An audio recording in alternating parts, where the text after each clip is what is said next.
ఒక న్యూస్ చూశాను. ఆ న్యూస్లో 50 ఏళ్ల వయసున్న ఒక ఆయన ఉంటాడు. బాగా వినండి. ఆయన రెగ్యులర్గా ఓ ప్రదేశానికి వెళ్ళి ఉద్యోగం చేసి వస్తుంటాడు. రైల్లో వెళ్తాడు. రైల్లో పొద్దున్నే వెళ్తాడు, సాయంత్రానికి మళ్ళా రైల్లో తను ఉన్న ప్రదేశంలో ఆ స్టేషన్లో దిగుతాడు, రైల్వే స్టేషన్లో. ఆయన పెంచుకునేటువంటి పెంపుడు కుక్క ఒకటి ఉంది ఆయన దగ్గర. దానికి ఆయనంటే ఎంత ఇష్టం అంటే అంత ఇష్టం. మంచి ప్రేమగల యజమాని. ఈ కుక్క కూడా చాలా ప్రేమిస్తుంది ఆయన్ని.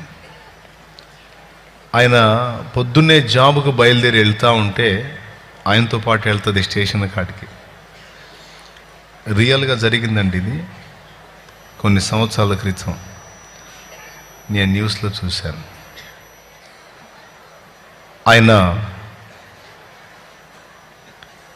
ఏ టయానికి బండి ఎక్కుతాడో దానికి తెలుసు, ఏ టయానికి బండి దిగుతాడో దానికి తెలుసు. ప్రొద్దున్నే ఆయన జాబుకు వెళ్ళేటప్పుడు ఆయనతో పాటు స్టేషన్కి వెళ్తుంది. ఆయన రైలు ఎక్కి దానికి చెయ్యి ఊపిందాకా అక్కడే ఉంటుంది. రైలు అదృశ్యమైన దాకా కనుచూపు మేర అది చూస్తానే ఉంటుంది. యజమానుడు కనుమరుగైన దాకా చూస్తానే ఉంటుంది. ఆయన వెళ్ళిపోయిన తర్వాత అది అక్కడే ఉంటుంది, అక్కడే ఉంటుంది. మధ్యలో ఆకలి అయితే ఇంటికెళ్ళి 2 అరుపులు అరిసిద్ది, వాళ్ళంత పెడతారు, తింటుంది, మళ్ళీ వచ్చి స్టేషన్ దగ్గరే కూర్చుంటుంది. ఎందుకంటే ఆ యజమానుడు వస్తాడని. ఆయన సాయంత్రం వేళ పగటి వేళ జాబ్ చేసి సాయంత్రానికి మళ్ళీ రిటర్న్ అవుతాడు. ఆ ట్రైన్ ఎప్పుడు వచ్చిందో దీనికి తెలుసు. ఆ ట్రైన్ వచ్చే టయానికి ఖచ్చితంగా అది ఎక్కడే కూర్చొని చూస్తూ ఉంటుంది. దూరంగా దాని కోత వినపడితే, రైలు కోత వినపడితే దిగ్గును లేచి రెడీలో ఉంటుంది, వస్తున్నాడు మా యజమానుడని. ఆయన బండి దగ్గరకు వచ్చి బండి దిగటానికి ప్రయత్నం చేసేటప్పుడు అక్కడే కూర్చొని మనిషిని చూస్తూ ఉంటుంది. చిన్నగా ఆయన దిగతం చూస్తుంది. ఇక దాని ప్రేమను అది వ్యక్తం చేస్తుంది. పరిగెత్తుకుంటూ వెళ్ళి 2 కాళ్ళు ఆయన మీద పెట్టి దాన్ని ప్రేమను చూపిస్తుంది. పద పద పద వస్తున్నా పద అని చెప్పనంటే ఇక ముందు వెళ్తుంటుంది, ఆయన వెనక వస్తుంటాడు. ఇది ఆ కుక్క డైలీ చేసిద్ది.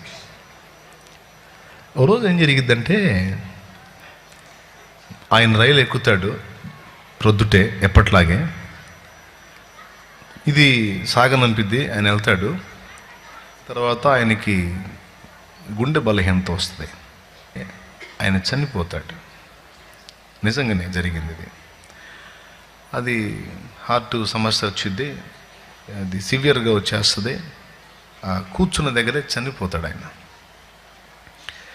చనిపోయినాక వాళ్ళు చూసి అరే ప్రాణం పోయిందని చెప్పని అనుకొని బండి నిలుపు చేయించి ఒక స్టేషన్ దగ్గర దించి మళ్ళీ రిటర్న్ బండి ఇంకొకటి ఉంటే ఆ బండిలో ఎక్కించి ఫలానా అడ్రస్ అని తెలుసుకొని అతన్ని ఇంటికి చేరుస్తారు. అతను చనిపోయాడని ఈ కుక్కకి తెలియదు. అది సాయంత్రానికి కదా బండి వచ్చేదని పక్కన కూర్చుంటుంది. పోయిన బండిలో పోయాడు, దానికి ఎదురొచ్చి ఇంకో బండిలో ఆయన డెడ్ బాడీ వచ్చింది. దించి అదే స్టేషన్లో తీసుకెళ్ళి ఆయన ఇంటికాడ ఆయన కార్యక్రమం జరిగిస్తారు. ఇదేం చేస్తుందో తెలుసా? ఆ రైలు దగ్గరే కూర్చుంటుంది, ఆ రైల్వే స్టేషన్లోనే కూర్చుంటుంది. సాయంత్రం అవుతుంది, ఆ యజమానుడు వచ్చే రైలు వస్తూ ఉంటుంది, లేచి లైన్లో ఉంటుంది. మనిషిని చూస్తుంది, యజమానుడు జాడ కనపడదు. మూగగా మూలుగుతూ అరుస్తూ రైలు అంతా అబ్జర్వ్ చేస్తుంటుంది, కనపడ్డు. రైలు మళ్ళా దాని కళ్ళ ముందు నుంచి పోయిందాకా పెట్టె చూస్తూనే ఉంటుంది, ఆయన కనపడ్డు. అక్కడే ఉంటుంది అది, ఇంటికి వెళ్ళదిక, అక్కడే ఉంటుంది స్టేషన్లో. పొద్దున్నే ఆయన వెళ్ళే బండి చూస్తుంది, ఆయన కనపడ్డు. ఎక్కతానికి వస్తాడేమో అని చూస్తుంది, కనపడ్డు. సాయంత్రం దిగే బండి చూస్తుంది, దిగుతాడేమో అని కనపడ్డు. ఇట్లా ఆ కుక్క కొన్ని సంవత్సరాలు అక్కడే ఉంది.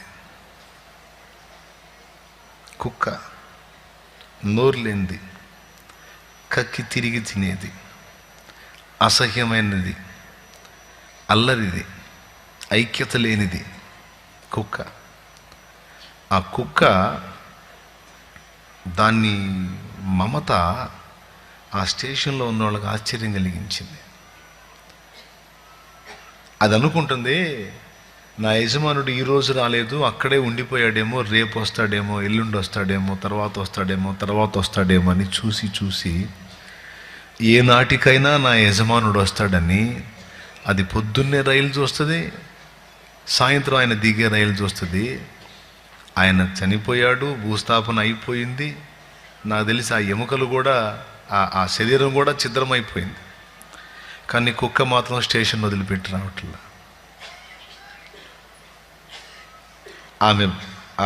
ఆయన భార్యకి చెప్తారు స్టేషన్లో, అమ్మా మీ కుక్క అది పాపం ఆయన ఇంకా వస్తాడనుకొని రోజు అక్కడే పడిగాపులు కాస్తుందమ్మా అంటే, పాపం ఆమెకి కనికరం కలిగి పోయి దానికి కనపడిద్ది, ఆమెను చూసి సంతోషపడిద్ది.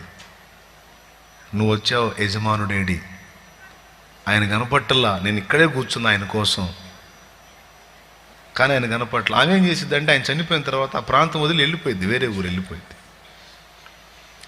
ఆ వెళ్ళిపోయిన కబురు పెడతారు, ఆయన పెంచిన కుక్క ఇక్కడే ఉంటుందమ్మా, ఆయన ఎక్కే బండి చూస్తుంది, దిగే బండి చూస్తుంది, ఇప్పటికీ అది అదే పని చేస్తుంది అని చెప్పని ఆమె కబురు పెడతారు. ఎందుకో తెలుసా, అది సరిగా ఆహారం తినదు. ఆయన ఉన్నప్పుడు దుఃఖలాగుండేది, చావకుండా బతుకుంటానికి అక్కడ ఉన్న స్టేషన్లో ఉన్నోళ్ళు ఏదైనా సమోసా కానీ ఏదైనా విసిరితే ఆకలి అయింది అనుకుంటే ప్రాణం నిలబట్టడానికి అంత తింటుంది. అలానే ఉంటుంది, బండి చూస్తూ ఉంటుంది. ఆమెకు తెలిసి ఈ కుక్క ఆయన కోసం ఇంకా చూస్తానే ఉందన్న విషయం తెలుసుకొని వచ్చి ఆ కుక్కను తీసుకెళ్తుంది. దానికి చెప్తుంది అన్నమాట, లేడే చనిపోయాడంటే దానికి ఏం తెలుసు. ఆ వేరే ప్రాంతానికి వెళ్ళిపోతే అక్కడికి తీసుకెళ్తే అక్కడి నుంచి మళ్ళీ స్టేషన్కి వచ్చింది. అది ఆమె దగ్గర ఉండదు.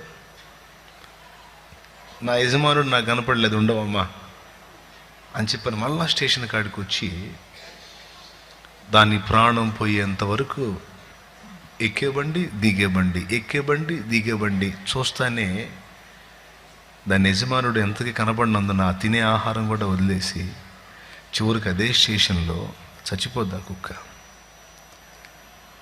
చచ్చిపోతే వాళ్ళు ఏం చేశారో తెలుసా, ఆ కుక్కకి సమాధి కట్టారు. ఇది రియల్గా జరిగిన స్టోరీ. మీకు ఎప్పుడన్నా ఈ విషయం విన్నా గుర్తుంటే మీరు గుర్తు చేసుకోవచ్చు. యథార్థ సంఘటన ఇది. అక్కడ ఉన్నవాళ్ళు దాని యొక్క కృతజ్ఞత చూసి, తన యజమాని విషయంలో దానికి ఉన్న నమ్మకత్వం చూసి, దాని ప్రేమ చూసి, దాని విశ్వాసం చూసి రోజు కంటతడి పెట్టుకునేవాళ్ళంట. దాని మమత చూసి ఎవరో ఒకళ్ళు దాన్ని చూసినప్పుడు బాధేసి ఏడ్చేవాళ్ళంట. అరే ఈ పిచ్చిదానికి తెలియదు ఆయన చనిపోయాడని, ఇది ఎంత ప్రేమ కలిగి ఉంది. ఏం లేదు, స్టేషన్లో బండి దిగేటప్పుడు చూస్తుంది కదా, మనుషులు దిగుతూ ఉంటారు కదా, మూగగా ఏడుస్తూ ఉంటుందంట, నోరెత్తి. కుక్కలు అరుస్తాయి చూడండి, ఏడుస్తాయి చూడండి, అట్లాగే ఏడుస్తూ ఉంటుందంట. ఎక్కడున్నావు నువ్వు కనపడవేంటి, నువ్వు రావేంటి అని చెప్పాను. చివరికి అది అక్కడే ప్రాణాలు వదిలింది. ఎందుకు ఈ మ్యాటర్ చెప్పానంటే, కృతజ్ఞత అనేది జంతువుల్లో కూడా కనపడుతుంది, ముఖ్యంగా కుక్క. కుక్క ఎంత అసహ్యమైన జీవి అంటే, మనం ఒకసారి ఉమ్మిందాన్ని మళ్ళా నోట పడతామా? కానీ కుక్క లక్షణం ఏంటంటే, పదార్థం దొరికితే దాన్ని తినేస్తుంది, తిని కొంచెం సేపు ఆగి పక్కకి వెళ్ళి కక్కిద్ది, కక్కి మళ్ళా తింటుంది. అది కుక్క లక్షణం. అర్థమైందా? కుక్క తన వాంతికి తిరిగినట్లు అని బైబిల్లో కూడా ఉంది, పేతురు పత్రికలో ఉంది.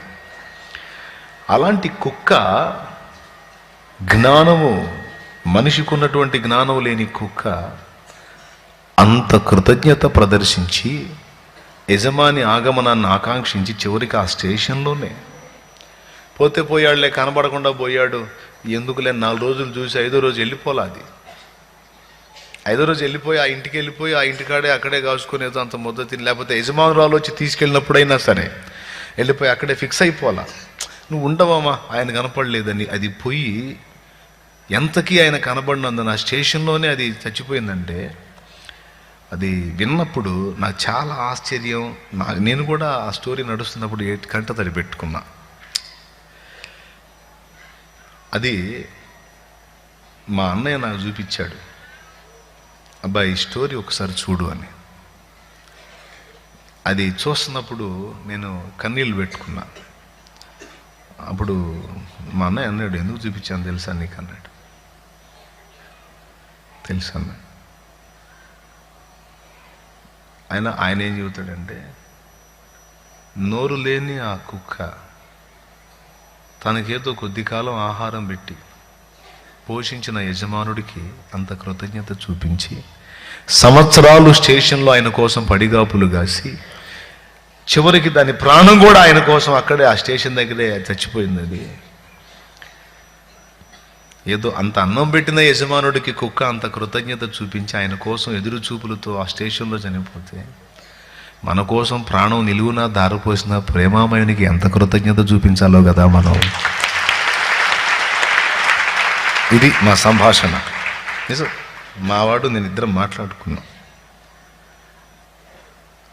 మన కోసం మహిమను వదిలిపెట్టి మట్టి మనిషిగా భూమి మీదకి వచ్చి శాసించటమే తప్ప, కనుసన్నలతో సమస్తాన్ని శాసించటమే తప్ప శాసనానికి లోబడటం ఎరగని ఆ మహానుభావుడు పొంతి పిలాతు సభలో రిక్తుడై, దీనుడై, కట్టబడ్డవాడై, గొలుసుల చేత బంధించబడ్డవాడై, త్రాళ్ల చేత కట్టబడిన వాడై తలదించుకుని అవమానానికి ఇష్టపడ్డాడు.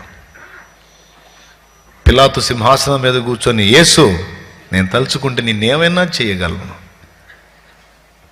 నాకు ఆ అధికారం ఉంది, నోరు తెరిచి మాట్లాడమే అని చెప్పని ఆ పిలాతు అతనికి తీర్పు తీరుస్తూ ఉంటే, వధకు తేయబడిన గొర్రె వలె మౌని అయి చేతులు వెనక్కి కట్టబడి దీనుడై తల దించుకున్నాడు. ఎవరి కోసమో తెలుసా? మన కోసం. నేను ఎరగను, నేనేం చేయలేదు అంటే ఆయన విడుదల పొందుతాడు, కానీ మనం నరకానికి వెళతాం. ఎందుకు వచ్చాడు అంటే, నా రక్తమును మీ పాపములకు క్రయధనముగా చెల్లించడానికే నేను వచ్చానని చెప్పాడు ఆయన. మన ప్రభు మహిమను వదిలిపెట్టడానికి ఇష్టపడ్డాడు, ప్రాణం పెట్టడానికి ఇష్టపడ్డాడు. మహామహిమలో ఘనత పొందే మహోన్నతుడు ఉమ్ములు. అవమానాలకెల్లా పెద్ద అవమానం ఏంటంటే ముఖం మీద ఉమ్మటం. ఆ ఉమ్మును కూడా సహించాడు మన కోసం. మరి అంత మంచి యజమానుడికి మనం ఎంత కృతజ్ఞత చూపాలి? కృతజ్ఞత అనేది మన జీవితంలో ఒక ముఖ్య అంశమై ఉంది.